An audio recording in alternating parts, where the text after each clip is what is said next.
but the days grow short when you reach September.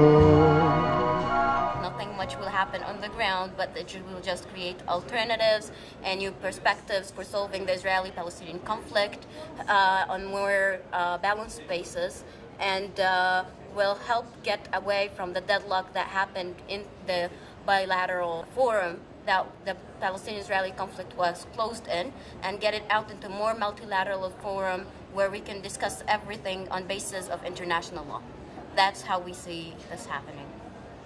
The question of statehood, Palestine as a leadership has been pursuing this issue, or looking at this issue ever since about more than 2 years, asserting that it's a state and getting all these recognitions from all over the world, even upgrading of status in many European states. So there's nothing new about our international status. We are dealing with that. We are a state, and we are capable of becoming a UN member, and being capable, we have the capacity to become a UN member. So please give us this membership, because it's 63 years overdue. There has been a lot of propaganda to scare Palestinians, whether it's their income, whether it's the status of their borders, etc.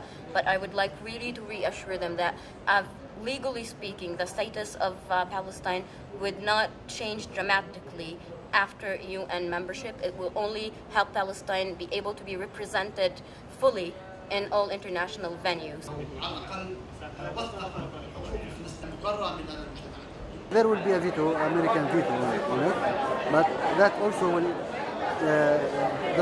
does not change the fact that the reference of the Palestinian-Israeli negotiation will not be anymore the classical negotiation that we had in the last 20 years.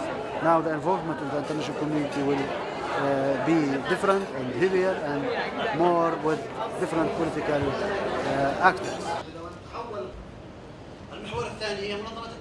The intention is very clear to go to United Nations to ask for membership of Palestine in the international forum, which is called the United Nations. We hope that United States does not use a veto against us, but if it does, we will go to a different venue, which is the General Assembly, and the General Assembly now is in a position to recognize Palestine as a state on the borders of 1967. I think that we will get it in the General Assembly.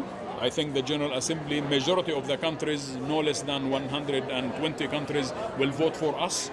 We don't need that much countries, we need less, but I think by now we already have 120 countries who will say yes to a Palestinian state on the borders of 1967. September.